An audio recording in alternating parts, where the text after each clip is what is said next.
Good afternoon, everybody. I'm Richard Mellard of Piller UK, and today I'm going to talk about sustainable power protection for your critical process.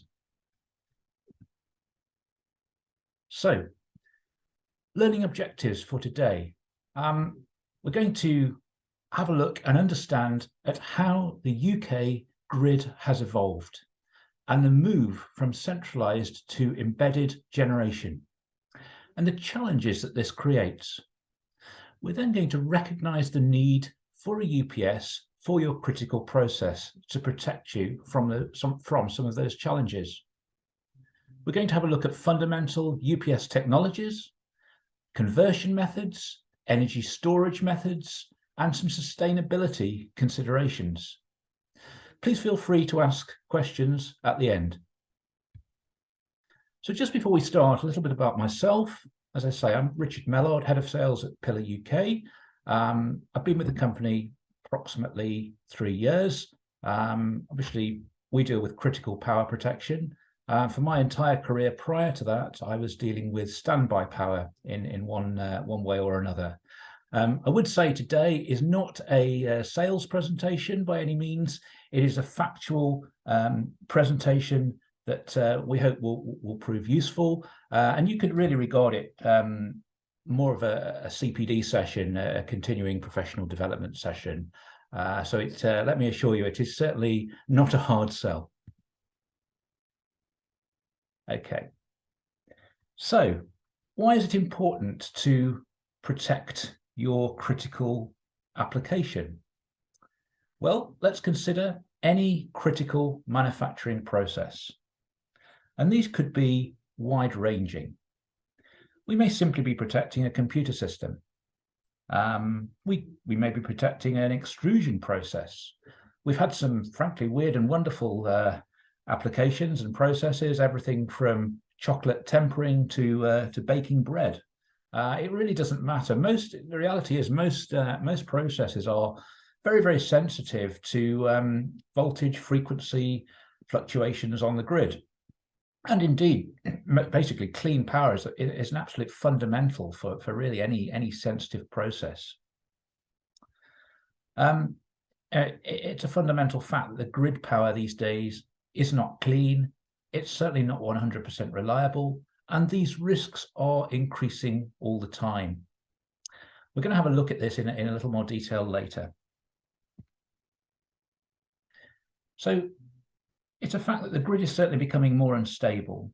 And this is a result of more and more intermittent sources being connected, basically renewable sources of energy. So more wind turbines, more solar PV, all that kind of thing, which rightly is a good thing to do as we decarbonize the grid and move away from high inertia, old-fashioned traditional coal-fire plants.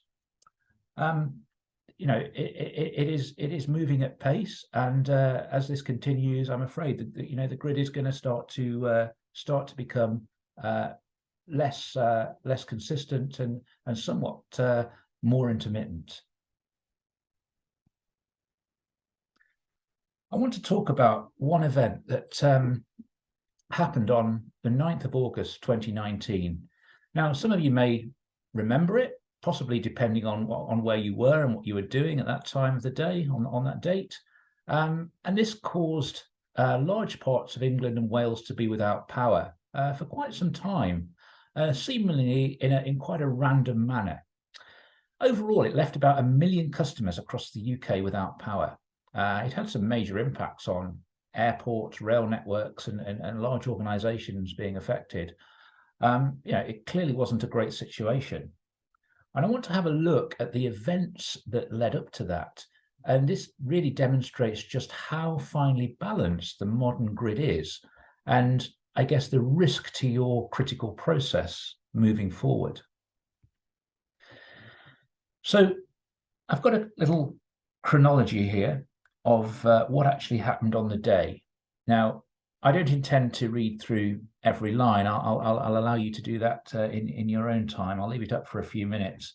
But overall, what basically happened that day is we had a fairly finely balanced grid system, as we have today, operating okay. There was nothing especially unusual until simultaneously and quite coincidentally, two fairly major sources of generation tripped out.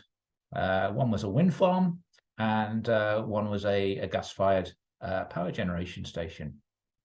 They tripped within a very short time of each other, quite unrelated, but they went offline. And with that went a substantial chunk of generation. Now, what tends to happen when you do that is that frequency starts to drop. Now, the way the grid is conditioned to respond to that, and these kind of defense mechanisms that are programmed into that, is that loads will sense a frequency drop and basically will activate, effectively the national grid will trigger circuits to be open, so loads are shedded. Yeah, so it's basically demand side response of a form. It's shedding load, which will try to remove load from the system essentially and let the status quo hopefully be restored. The problem that day was that other generation that was still connected, and lots of it, also saw the frequency deviation. They saw a frequency dip. Now, generation also needs to run at 50 hertz to maintain synchronism. And of course, as soon as that status quo is not the case, and we start to drop sort of into the 49 point something hertz, generations will trip out, because obviously it's then the risk is it will sort of break out of synchronism, and that's not a good situation. So generation tripped, which obviously made the situation worse. Frequency plunged further loads were disconnected, generation also responded again, and further generation was disconnected. So what we actually had that day was the national grid basically collapsing like a house of cards, until such point that status quo was eventually re-established, shall we say. Stability was restored, but only after a considerable amount of consumers had been disconnected, which clearly was not a great situation to be in. So, in summary, it was a catastrophic chain of events. It certainly was, and it demonstrates the vulnerability of the network as we have it today. It illustrates that we can quite easily have a very rapid collapse of the network, which is due to the decentralized generation nature of the generation on the grid. Interestingly, we do have interconnectors under the sea, connecting across to the continent. They are, as far as I'm aware, still in place. And they serve to stabilize the grid. We can import and export power through those. Now, after Brexit, it's unsure whether those will stay or not. So that might be another factor that we need to consider going forward. Clearly, if they're not there, then that will obviously increase the stability, increase the instability even further. Okay, so just want to have a look at this graph, which is quite an interesting graph. It's from the Uptime Institute, and basically it is a graph of mains failure duration versus voltage dip versus number of mains failures per year. Now, I'll just let you take all that on board, but in summary, what it shows is that most outages are indeed very, very short indeed, and certainly less than a few seconds. Yeah. So what it's saying really is that, if you have a standby diesel generator, this really won't help you greatly in protecting your process. Most outages are for a second or two.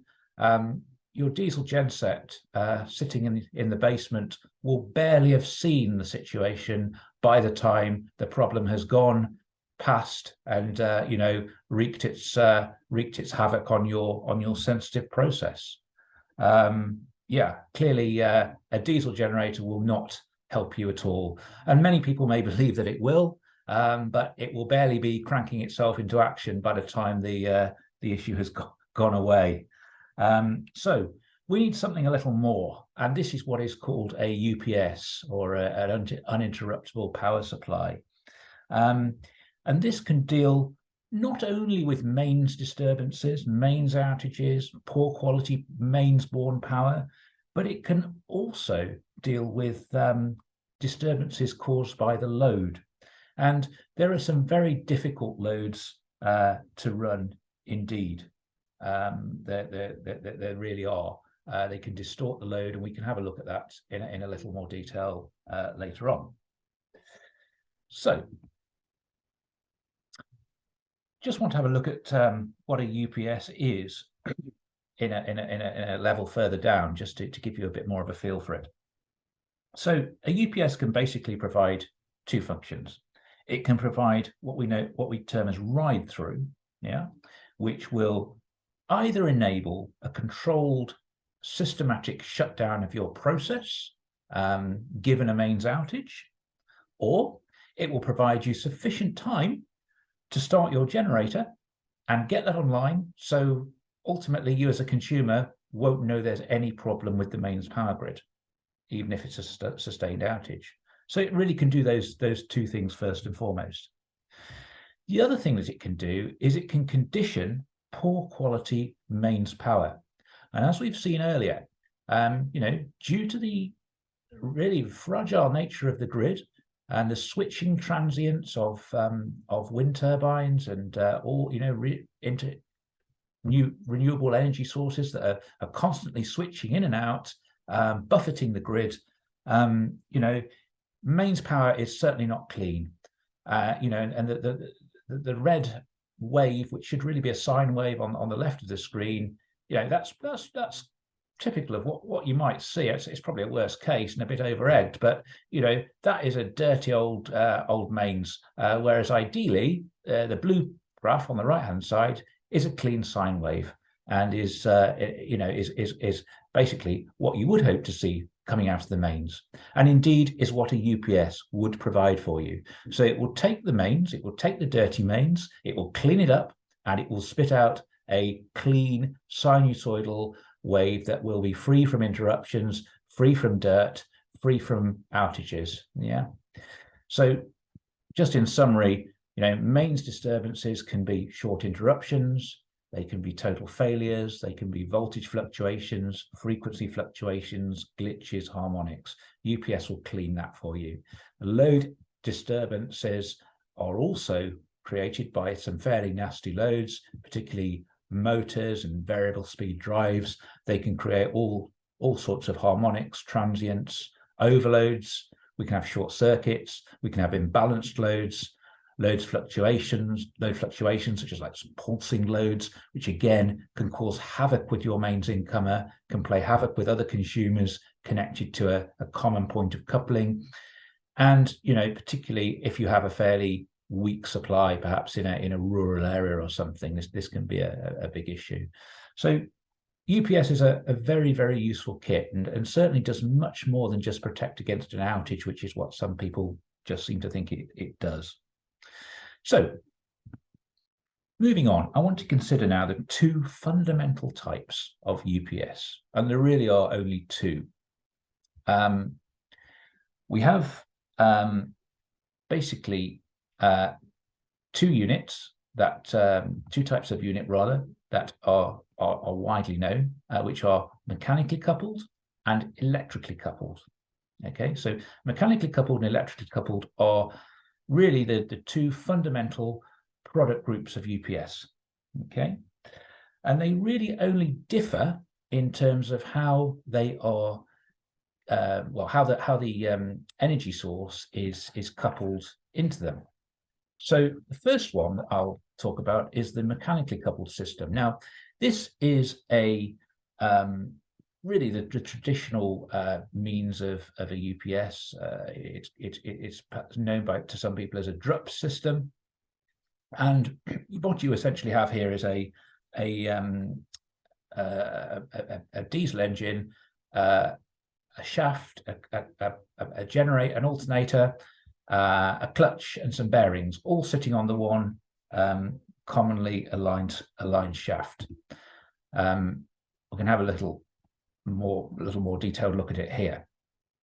And these have been around now probably for about 30 years, something like that, maybe a bit more. And the pros of them are, very small footprint, high power density, fairly simple construction, and a very flexible operating voltage. You can very easily set the alternator to operate on what you want. The problems with them are, I'm afraid, nowadays tend to outweigh the benefits. There's really no flexibility. If your load goes up, you're going to have to add another complete system. There's no sort of one-to-one match as such. The maintenance is probably the worst thing. It's a brutal arrangement when you have to close the clutch and do this very regularly. You have a very small amount of rotating inertia in the shaft, where you see the energy store on that shaft. By virtue of what it is, it's very small, and that means that you will probably have less than a couple of seconds autonomy before you need to start the diesel engine.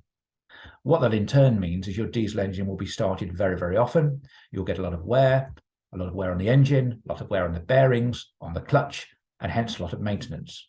You'll also get a significant amount of carbon emissions as you belch out diesel engine exhausts into the atmosphere, which is not great. So it's not a brilliant system. It is what it is. Also, any engine issues will directly affect the UPS availability, and you may need to oversize the alternator. So it's not the best system out there, certainly. However, there is an alternative, and this is the electrically coupled UPS system. And really it differs because the energy store is coupled electrically as opposed to mechanically on that shaft that we've just talked about. Yeah. So it is really a very different way of doing things. It's got a good partial load efficiency. It's very flexible. We're dealing with cables that we can connect as opposed to hard mechanical shafts that are by virtue have to be unbolted and are very, very difficult to work around. It's got comparatively very low maintenance requirements, and we can configure it around standby generation very, very easily. The disadvantages are there's a fairly high component count, which tends to make it, well, probably, in some ways more susceptible to failure. Power capacitors need to be replaced quite often. We would need to replace cooling fans as well, every few years, like capacitors. And, module paralleling isn't that easy. And generally, there's quite a lot of equipment with these. So you generally would have quite a large footprint. So, but overall, on balance, it is a better system. It's interesting to note as well that you'll get a lot of different sort of views on these depending on who you talk to. But this is just a factual presentation as I see it. Taking a fairly neutral perspective. Okay. So, want to have a look now, a little bit more of a drill down into the electrically coupled system, and have a look at the further two types of electrically coupled system that actually exist. And it's important to note that electrically coupled UPSs are what Piller does. We don't do mechanically coupled, but we do two types of electrically coupled system. And we're quite unique in that. We offer what we call static UPS and uniblock UPS. So static UPS is essentially a synthesized sine wave. You invert a DC, flatline wave. You chop it up with power electronics, and you basically use power capacitors to smooth it into an approximated sine wave. Yeah. It's good for low voltage applications. You need quite a bit of cooling because of the switching inefficiencies in the silicon.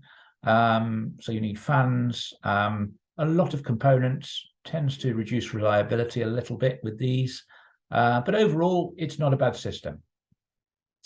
What we also do as an alternative is what we call the natural generation means, or the uniblock system, which is effectively a motor and an alternator wound on a common stator.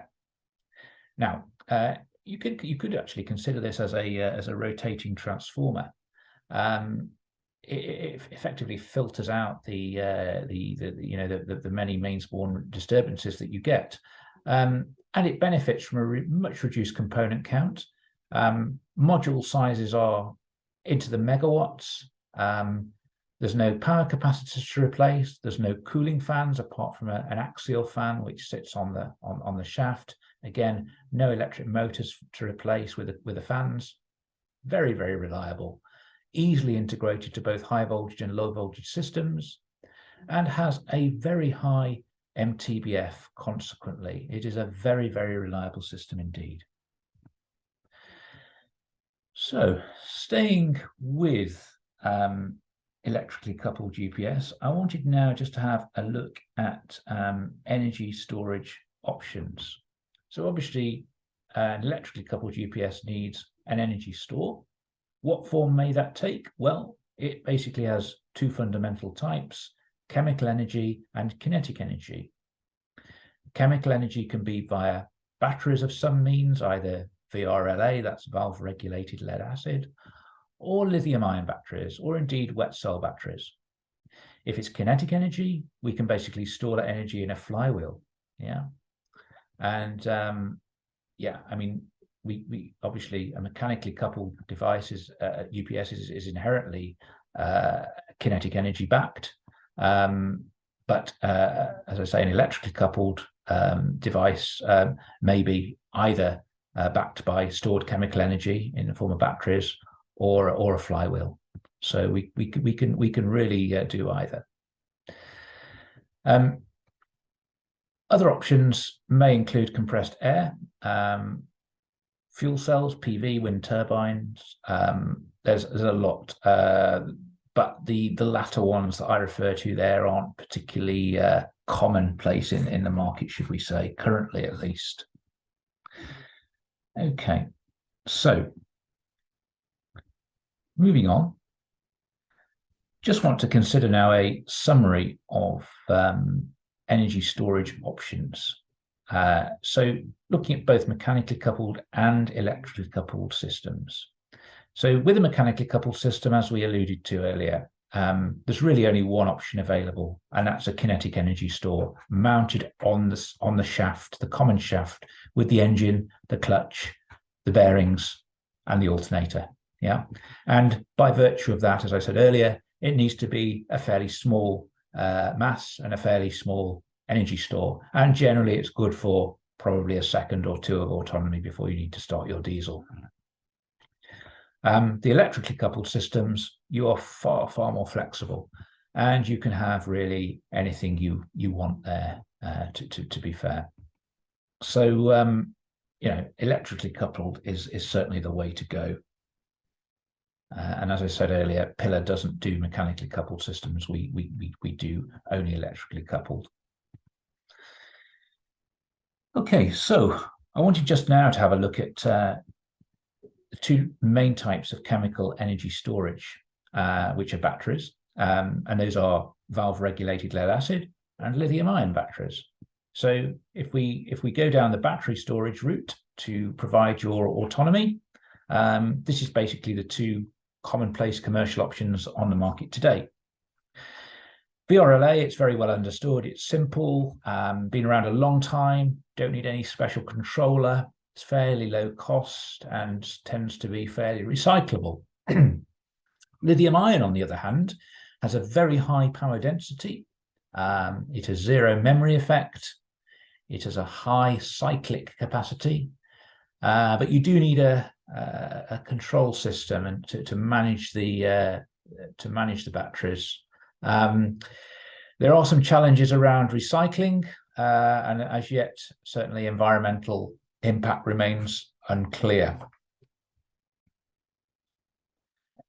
Moving on to kinetic energy storage, or flywheel technology, as we tend to refer to it as. So this is basically a heavy flywheel which is spun up to a very high speed and essentially stores a good amount of energy.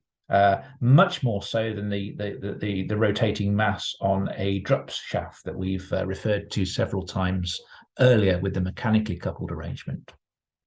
So let's have a look at this, because it's interesting. Piller's quite unique in what it does with these. You won't find too much out there in the market to compete with us on these, but we essentially offer them.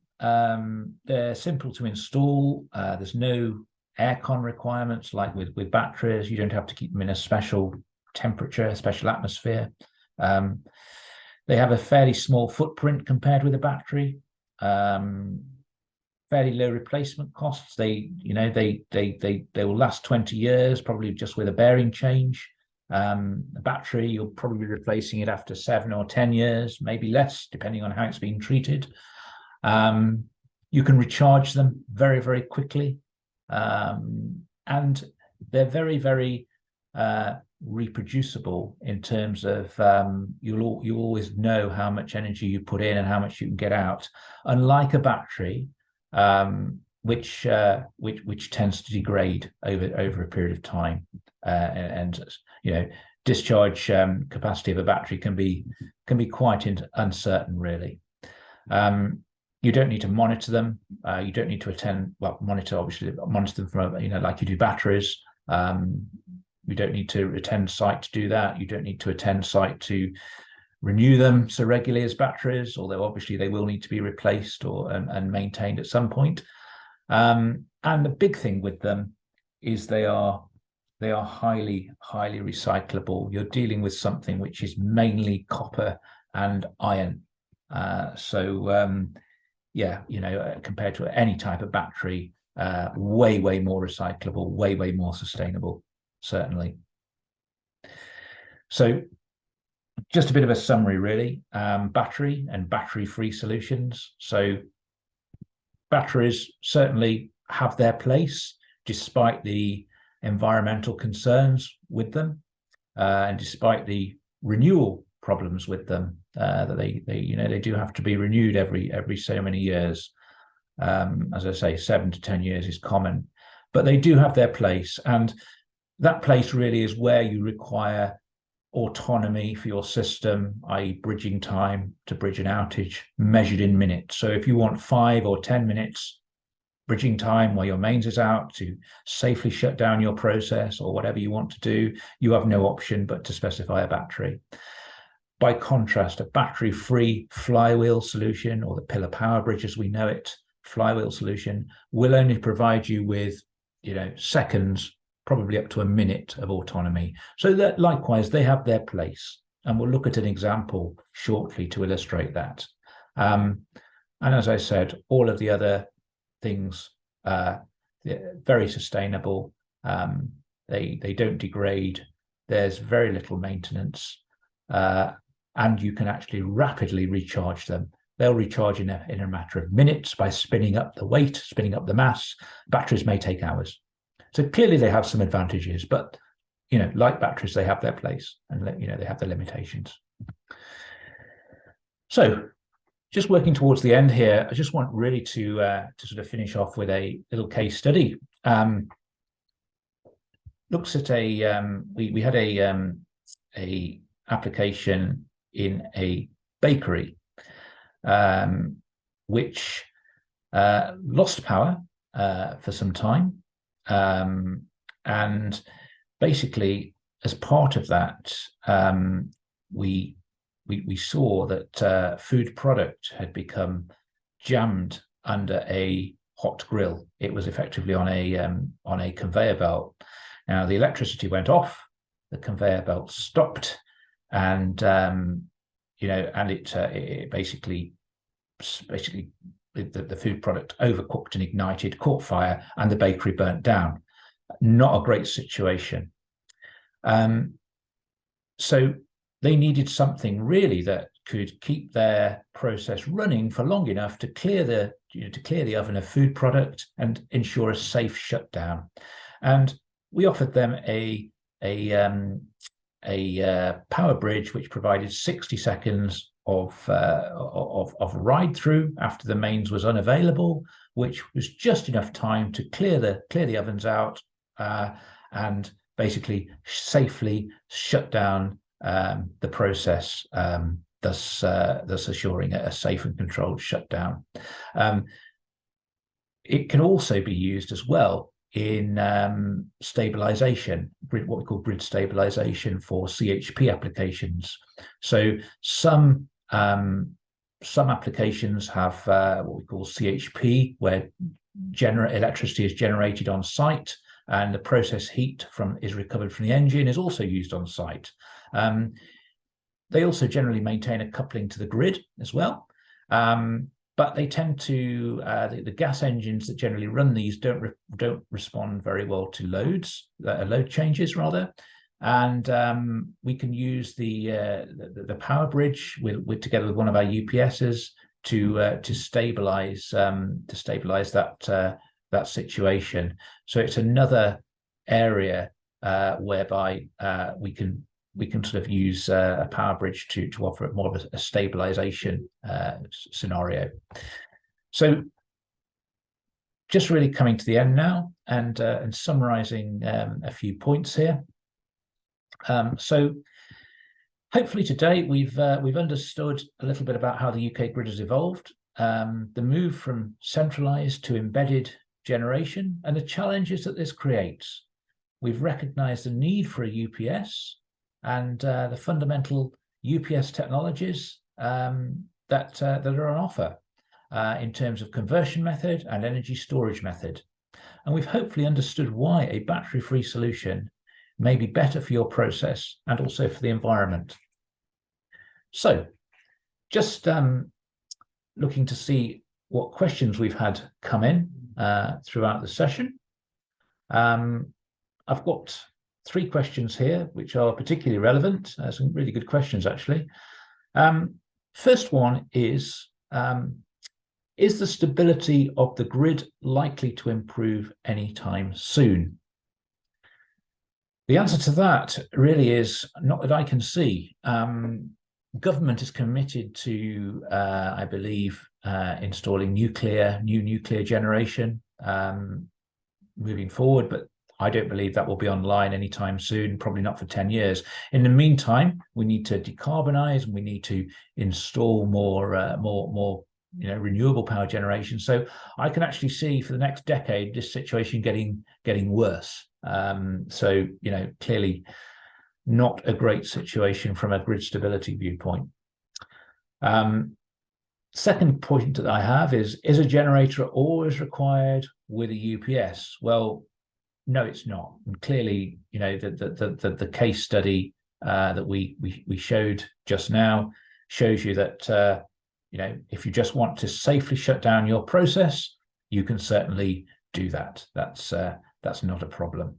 A flywheel power bridge kinetic energy UPS will do that very, very well for you. It will give you perhaps 30 seconds, 60 seconds to safely shut down your process. And it may be that you want to go on and make your process totally uninterruptible. You don't actually want to shut it down at all, in which case it will bridge enough time to allow your generator to start, your diesel genset to start, and provide emergency standby power for the duration that the mains is out. Yeah, so you won't even notice that there's been an interruption. And the final question I have, can you recap on the environmental benefits of a battery-free UPS solution? Certainly can. So basically, if you look at it from sort of cradle to grave, a battery versus a battery-free solution, well, a battery will incur certainly a lot of what we call embodied carbon while it's manufactured. It's not great. Mining materials is not great to make that battery. Then you have to install and maintain that battery, which is more carbon, more visits to site by your service engineer. And you have to change the batteries out, and you have to dispose of them somehow and recycle them. So all of that from an environmental perspective isn't really great. So yeah, it's certainly batteries have their place, but you do have to remember of those disadvantages. Okay, everybody. So with that, I'd just like to thank you very much for your time. Thank you.